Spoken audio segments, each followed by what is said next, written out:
My addiction had spiraled out of control for years, and I had progressed from breaking into cars to robbing people at ATMs, stealing from dealers or waiting in dark alleys for late partiers to pass by. I had never had an issue with the generally incompetent and understaffed cops around here, and while the police had my general description, I always used a mask and they didn't know exactly who was committing this crime spree. The night that it happened started like any other. I had shot up and nodded off for a few hours and then woke up broke and penniless like usual. I casually walked to an area frequented by college students, filled with bars and too many guys and girls living off of daddy's money, and I waited behind a dumpster, my Ruger tucked under my leather belt. I could see my breath in the air and my hands and feet were freezing. The winters here were brutal, and without the drugs I needed to live, I felt even worse, cold, shaky, and anxious. I wanted to get this over with quickly, get some money and go back to the motel that I was renting to call my connect. I first saw the man by accident, as I heard a car passing by the nearby road and peeked my head out to make sure that it wasn't a cop. If somebody nearby had seen me hiding behind this dumpster waiting, they might call the cops out of spite. But it was just some pickup truck, his headlights illuminating the silhouette of a man walking towards me. He wore an expensive suit, his hair professionally styled with gel, a heavy gold chain hanging off his neck. He looked like he was in his late 40s, but still had a strong and chiseled frame. As soon as he got close, I jumped out of my hiding spot, pulling the gun up. His eyes didn't even widen in surprise. He didn't yell out, he just smiled at me, his blue eyes flicking from my gun to my face covered in a surgical mask, and then focusing in on my eyes. "Empty your pockets now," I said, gesturing with the gun at his pants. "No problem, friend," he said in a low and guttural tone. "You can have it." He pulled out his wallet and he gave it to me. I patted his pockets, but that was all that he had on him. It was strange to see someone who didn't even carry a phone. Not that I would be likely to steal a phone as they have GPS, but I would at least smash it so that he couldn't immediately call the police as soon as I let him go. "Just make sure you don't bite off more than you can chew," he said to me cryptically, his smile widening. His eyes looked too black even for the darkness of the alleyway, and his smile seemed to stretch wider than humanly possible. I raised the gun instinctively, stepping backwards and never taking my eyes off of him. Yet somehow I felt like he was the one with the power, and he seemed to have no fear or anxiety despite the circumstances of our meeting. It looked as if he thought the gun would do no damage to him. Once I was near the end of the alleyway, I tucked the gun back into my waistband and started sprinting down the street. I got back to my motel a few blocks away in record time, running into the room and locking it behind me. I pulled out the wallet and began to examine it. It had no ID, no credit cards, not even a library card. All it had was $400 bills, which looked like they were brand new and not even creased in the slightest, and a one-way bus ticket to some place called Naraka. I immediately turned most of the money into drugs and ended up nodding off in the bed with the TV set to old reruns of The Twilight Zone, having nightmares of that man's eyes turning black in the alleyway as he watched me with evil joy, toying with me like a cat's toy with a mouse before it murders it and rips it apart. I knew I had to leave the area soon. Things were getting hot and police were being dispatched into areas that I liked to frequent. Undercover informants were trying to find information on who was behind the string of robberies and burglaries in the city, and I was afraid every time I left my hotel room that I would be rushed by an entire SWAT team and locked away for decades. But by some miraculous stroke of luck, I was left alone. I stopped all criminal activity that weekend, however. I had pushed myself as far as I wanted to, and I was determined to restart my life. I went to a nearby clinic and bought a couple dozen bottles from some of the desperate users standing outside, and telling myself that I would wean myself completely off within a few weeks by taking small sips of it every few hours to take the edge off of the worst of the withdrawals. I read the one-way ticket that I had stolen from the man. It stated that it was good for any date and that I could get to the city of Naraka by bus. I called the number on the back of it and a robotic voice told me that a bus was scheduled to leave for Naraka at 9 a.m. the next morning on some seldom used one-way street next to the state capitol building downtown. After packing up my meager belongings and my last few $100s, I got a few hours of sleep doing the last of what I had left before throwing away all my needles and paraphernalia. By the next morning at 8:30 a.m., I was waiting on the deserted side street, listening to music on my phone, wearing multiple jackets and a couple shirts to try to keep the cold away. But the first fingers of withdrawal were beginning to affect me by the time that the bus had pulled up. I felt like somebody was dripping ice water down my back and spine, goosebumps popping up all over my skin so badly that they hurt. A rising sense of anxiety and fear about the impending withdrawals rising in my chest. I was afraid and wondered whether I was making the right decision. The bus was totally empty except for the driver. It didn't look like any bus that I had ever seen. It was painted in bright shining red paint with 7 pointed stars of all colors covering the exterior. A set of scales next to the logo which read, "Made Transportation Co." The driver looked like he was from the 50s with a highly polished leather round cap, an old-style suit and leather shoes to boot. He looked down at me with icy blue eyes, his expression cold and unreadable. "May I see your ticket, sir?" he asked in an emotionless voice, reaching out his hand towards me. I hesitated for a moment and then pulled the one-way ticket from my pocket. He looked down at it, frowning, and looked back at me. "All right, let's go," he said. I quickly got on the bus and went to the back, grateful for the rush of warm air as I did so. I took a couple of sips of what I had taken, still out of it from barely getting any sleep the night before, and before I knew it, I had fallen asleep. When I awoke, the bus was totally packed. A little girl sat next to me dressed in an old-fashioned blue dress, tiny blue bows wrapped through her hair and her little blue eyes staring up at me with curiosity. I groggily turned my attention to the rest of the bus and it looked like the bus had stopped at a United Nations conference after I fell asleep. There were men with glasses and briefcases talking quietly in a foreign language. A few rail-thin men with countless scars, red bandanas, and no shirts. A few women with dyed hair and more piercings than I could count, who looked like they had been pulled out of a nearby bar, and much more besides. I felt absolutely terrible like I always did when I woke up and was withdrawing. Freezing cold waves ran through my body and my eyes were watery, and my nose wouldn't stop dripping. My stomach was doing flips and goosebumps stood out all over my arms and legs as the withdrawals crashed into my mind with intensity. "Ah, darkness, my old friend," I thought to myself. "Are you going to Naraka?" the little girl beside me asked in a low voice. I turned my bleary eyes down at her. "You don't look like you belong, at least not yet.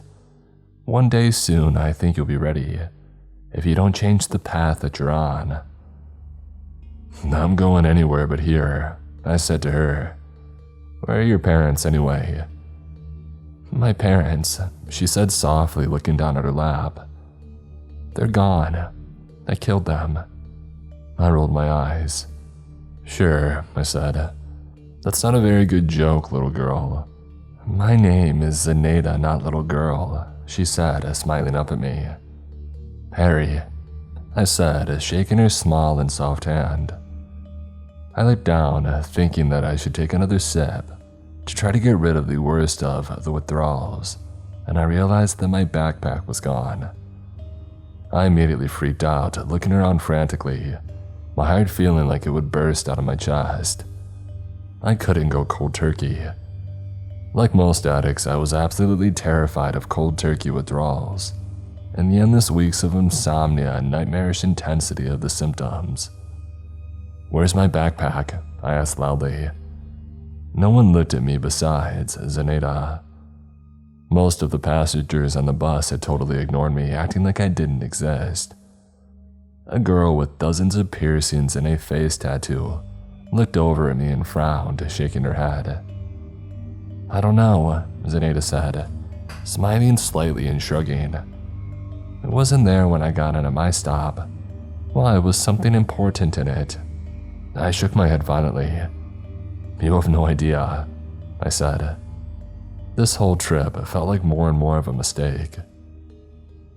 Next stop, Veridan. A voice echoed throughout the bus. The bus started slowing down, and as I looked out the windows, I realized that I wasn't in Kansas anymore.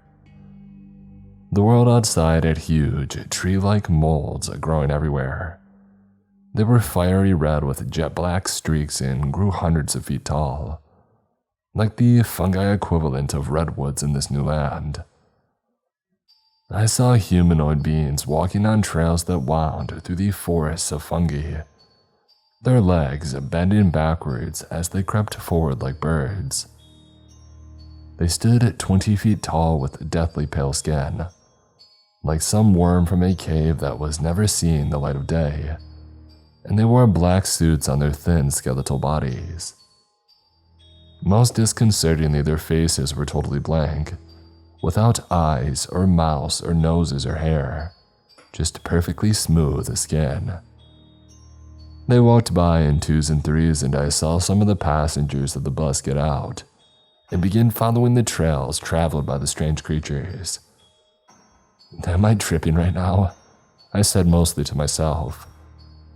I tried to remember if I might have been dosed with psychedelic drugs without my knowledge, if somebody might have put drops of LSD in my water bottle or food.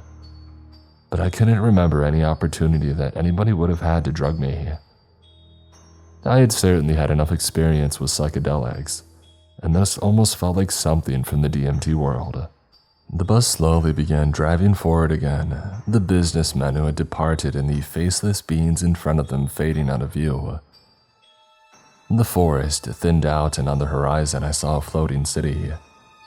Spiraling silver spires without any visible windows or doors were interspersed with massive statues and domed, spiky houses, with the most disconcerting Lovecraftian appearance.